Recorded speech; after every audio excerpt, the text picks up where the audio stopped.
Okay, mangutan ako ha. Kuya, maayong buntag.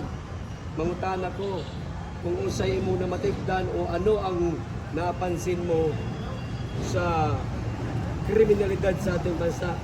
Kung magrabe ba o hindi? Grabe. Grabe na nga ang presidente na ito ay klaro. Uy, Pero si Digong pa ang presidente, nahipo sa mga tao. Yun, no? Mado ang lantaw sa mga paligid.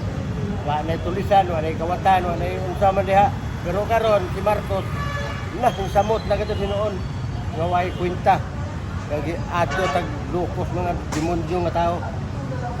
Mga na so napansin mo na lumalala ang ay krimen. lumalala, gano tinuod na lumalala ito ang krimen diri sa atong nasod. Ay tungod nga way maado pagka sa atong presidente. Puro binuang na bistigaran. Uy, ito ay dagan siya po. Ay bahala na sila, mag-adik sila. Oh, yung sa isang rason mo na isang rason. Mga basag din na sila. Kaya ilan mo ng bisyo. Oh, pwede din na inanamis ko na ka-presidente. Oh, yung mga tarong. Presidente ka, ay mo nga dyan mag-istura sa mga tao. Aron nga tuhuan kay ikaw butan ka presidente. Di makabutan. Nung panahon ni Tatay Digong, Ay si Tatay Digong pinuhon labing klaro dito sa pangambok maadto sa Digong nga si Jay na presidente. Kay nabutan ang mga tao tanan.